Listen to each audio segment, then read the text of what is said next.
mother came from Russia, a satchel on her knee. My grandfather had his father's cap he brought from Italy. They'd heard about a country where life might let them win. They paid the fare to America and there they melted in. A lovely lady Liberty with her book of recipes and the finest one she's got. The great American melting pot. Excuse me, sir. I think they're actually ready for you. You're more than welcome to go. Oh, excuse me. Do you work at the counter? Hell no. And they did not call me up there. Okay, you could always wait. All right, you ain't got nowhere else to go. Okay, not no time soon. Trying to rush me. Sure. Hello, how are you? Hi, how you doing? I'm fine, thank you. Passports and customs form, please. All right, here you go. Okay, thank you. Is this your first visit to Haiti? Yes, it is. I am so excited. Oh, I'm happy to hear that. What is the purpose of your visit? Leisure. I'm taking a vacation to see the homeland. Oh, that's nice. That's so nice to hear. How long will you be staying? For about 3 days. And where will you be staying? At a hotel in the capital, Port-au-Prince. Okay. And do you have documentation of that visit? Yes. Here you go. Okay. Do you have anything to declare? Any kind of money, anything that you're taking over there? Not at this time, no. Okay.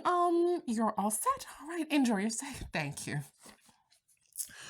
Child, to go out the country.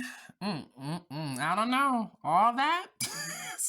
It's too much, but honey, it's a big world out there. You have to see it all, okay? And one day I will be going out the country, if not within the next 3 months. I know that.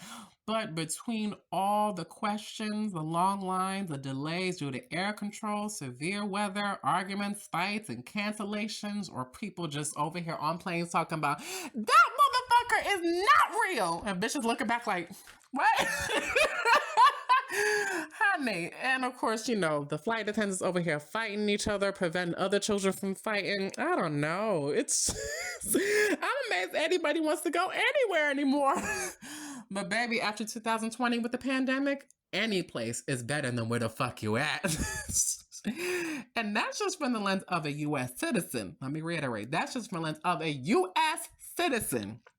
Now, if you are, let's say, a immigrant in search of a better life for you and your family, a refugee fleeing persecution or a violation of human rights, or someone in the middle of that quote-unquote spectrum, yeah, the questions, they will definitely be more frequent. The delays will be longer, and the cancellations, rejections, and or deportations, yeah, they will be the only thing that is quote-unquote guaranteed. But baby, with everything going on at the northern and, or more importantly, southern border of the U.S., the recent caps, or should I say the recent coups, revolutions, and wars abroad, and all the quote-unquote, well, not quote-unquote, all the refugee and slash migrant slash asylum seeker casualties, mortalities, and or crises popping up left, right, in both the East and Western worlds, I think it is finally time we had a talk about immigration.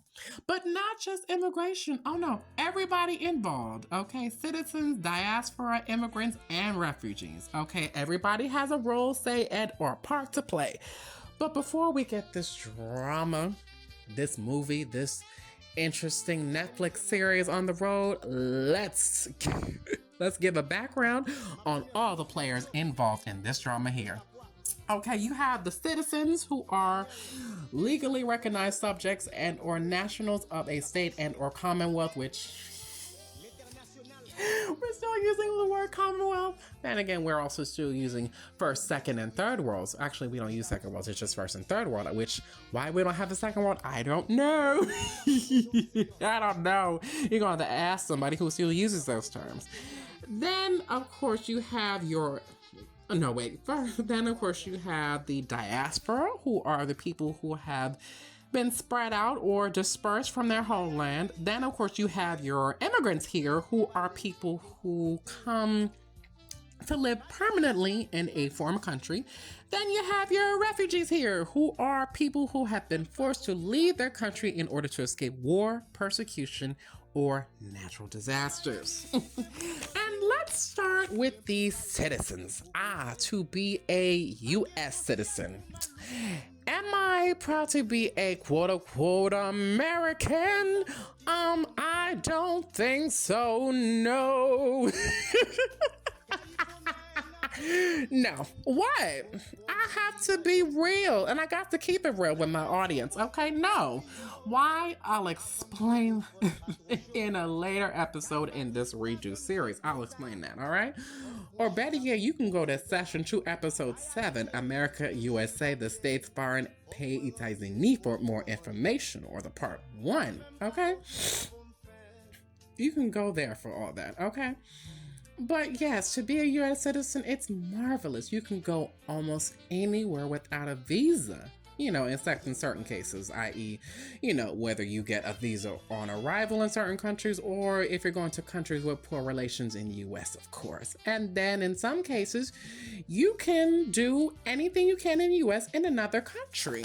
Well, or quote unquote territory, like Puerto Rico, the U.S. Virgin Islands, Guam, and American Samoa. Except, in those territories,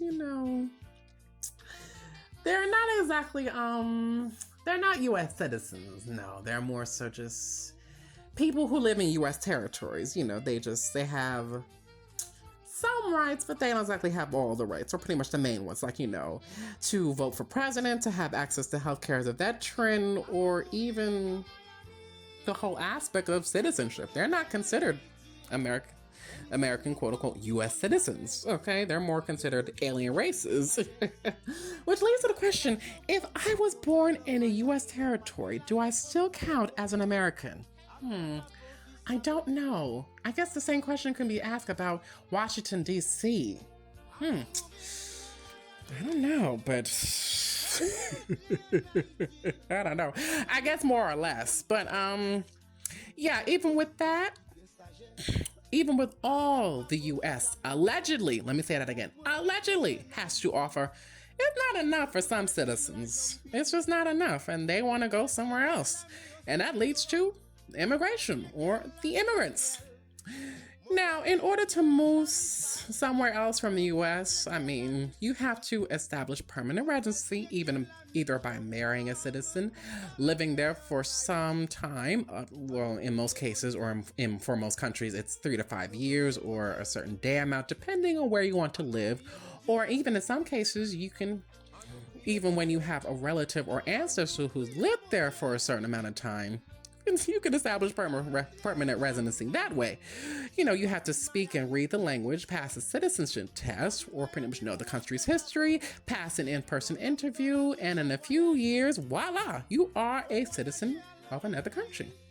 Now, if you want single or dual citizenship status, that can vary on the country's laws and statutes, again, regarding on where you live or where you're trying to live. Now, to become a citizen in the U.S. when you're coming from somewhere else, that could take a while, okay? But don't take my word for it. Go ask any immigrant how long it took them. Go ask their asses, all right? Because it really can vary, because there are several paths. There's the family path, where someone who lives in the U.S. is related to you, can sponsor you. There's the employment path, where your employer can sponsor you to come work in the U.S. on a temporary visa. And let me emphasize that again, on a temporary work visa. There's the good luck path, where you are chosen out of a citizenship lottery, which we'll get into that in a minute. And then there's bad luck, when you are a refugee or asylum seeker looking to stay in the U.S. to avoid danger and or persecution. And honey, with all this, I could just hear the chants of the quote-unquote get in line, the quote-unquote come here legally, the quote-unquote do it the right way lines from all the U.S. citizens, specifically in the conservative airspaces conversations and or talking points. The arrogance and the goddamn privileges of being a U.S. citizen. Ugh, it's so much into slay, and you can really sum it up in those 3 fucking statements. I'm telling you, girl. Well, baby, I hate to break it to y'all, but this is not the DMV, okay? It's a lot more complicated than that. Just in case I never knew. And let me say that again for the peanut gallery bitches in the back, and for the conservatives who just did not hear. It is a lot more complicated than that. Than just to get in line, come here legally, do it the right way. I mean, let's take the family route. I mean, there are backlogs going back decades and new caps and restrictions, you know, again, depending on where the hell you're coming from. For the employment path, there are limits for renewals of a work visa, and turning those into green cards are damn near impossible. For the good left path, the odds of you winning are very slim and pretty much are just as equal to the odds of you getting shot and killed when you come here, so good luck.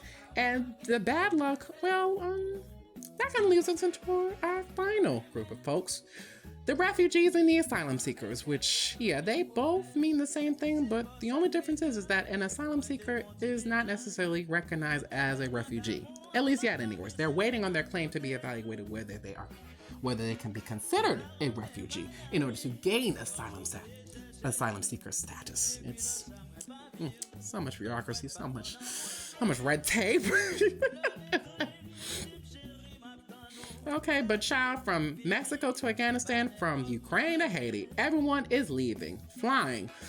Why? Child, they want a better life. They can't stay where they're at since, you know, their government refuses to help, or their government has decided to flee altogether. You know, they're also, they're fleeing war, they're fleeing gang violence, they're fleeing economic stagnation, this, that, and the third. There are all kinds of reasons.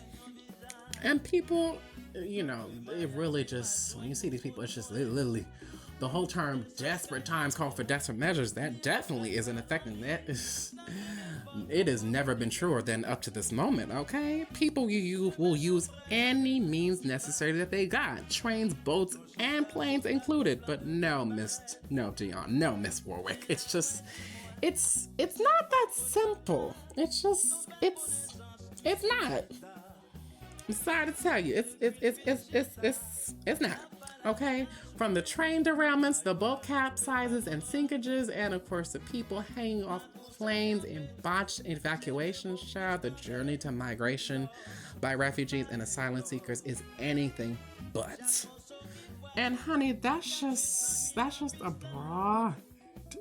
Okay, in the US, I don't know where to start. I mean, from the new buoys they got in the Rio Grande River in Texas, from Governor Ron DeSantis in Florida, literally quote unquote trafficking people to another state, California, for instance, everything that's happened with the family separation policy during the Trump years, then and now, from the kids in cages, losing kids, and all the trauma that they still have to go through now, the quote unquote wall still in construction, excuse me, or suffering, you know, erosion,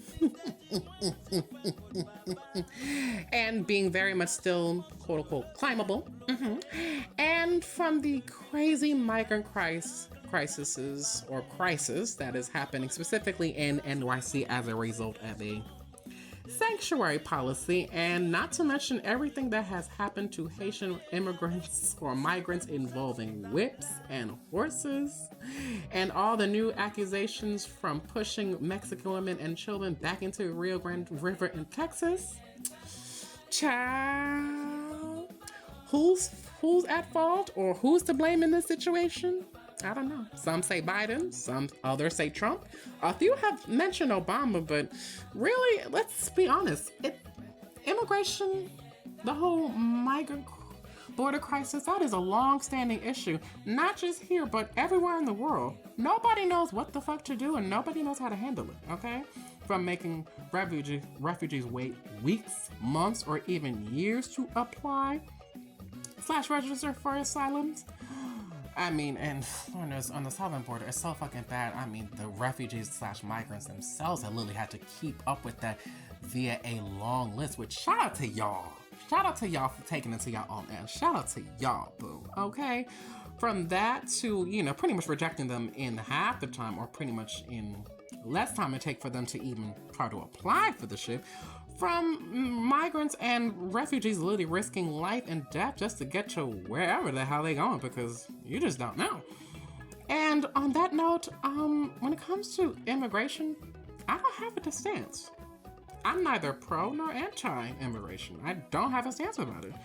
Why, you may ask? Mostly because it doesn't affect me directly, and even though my father did venture here from Haiti, but that was a while ago, and that was when times were different. But yeah, it doesn't affect me, and I don't know about the immigration process in full to make a choice or a stance on this issue, unlike most Americans. But now,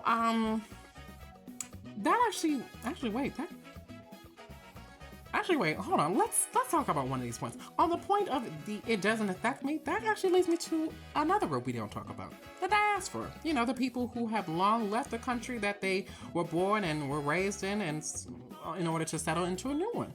Now, the battle over citizens and diaspora, this is seen more so in the Caribbean, and me being somewhat of the diaspora, I can definitely understand and see both sides of either or. It's just mostly a battle of, who has it better and who's going through it worse. I mean, really? Y'all really?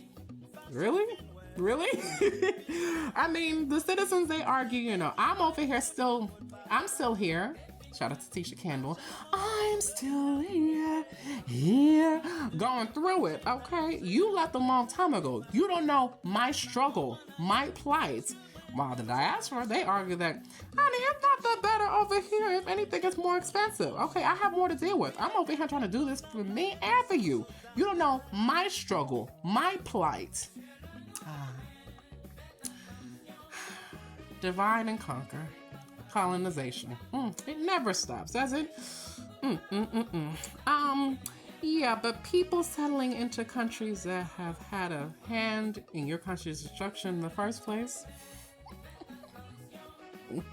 Child, we're not gonna talk about that, at least not right now.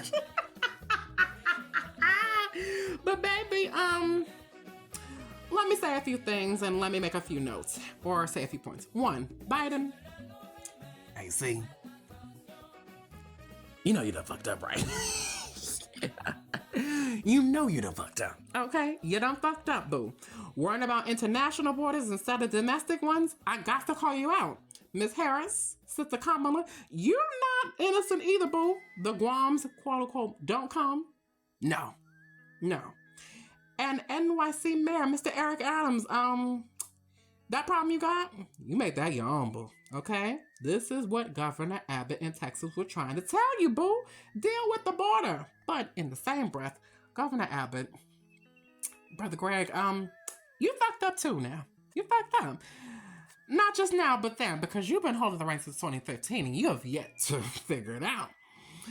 How you went about getting a message across, that was a solution in search of a problem. Or another problem, I should say.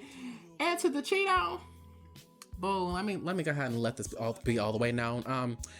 It didn't do nothing for nobody. Mexico did not pay for it. We ended up did after you closed the fucking government down in order to use fucking Pentagon funds to pay for it. And also, let me reiterate this. It is still climbable. And it isn't even finished. And turns out it was part of a fraud scheme. And also, let me also say this one. Most illegal crossings happen through our regular ports of entry. So what was the fucking point? I have no idea. But that's also the answer to the question, what happens now? Or what are we going to do about immigration? I don't know. Generally, there needs to be reform, funding, and actual conversations from everyone involved, but how to move forward on this issue? Child, I don't know, but since that probably will take another decade or two before that will happen, I'm moving to where? I don't know. 2014 is right around the corner, and I ain't gonna be here when America burns down after the election. So before I start my migration process, some notes. To my citizens, especially here in the U.S., don't judge, okay? Do not judge immigrants, refugees, migrants. Don't judge their asses, because you don't know a person's story nor anything else they got going on. So please don't try to take away their quote unquote glory. Let them catch their breath. To the diaspora, unless you're gonna go back to the country that you were born in and help change the situation for everyone else still there, don't criticize and gloat about your quote unquote new life. To my refugees and my asylum seekers, do whatever you have to do. It's no judgment, but know that your place, spot, and or light at the end of the tunnel, canal, and or path, it's not guaranteed, secure, or promised. It's not. The grass may, and chances are, is not gonna be greener, or pretty much that much greener on the other side. I'm sorry. And to my immigrants, do your research, have your fees, farms, and facilitation of residence and employment ready, along with the calendar or a watch, because, child, it's gonna be a while. I'm sorry to tell you, it's gonna be a while.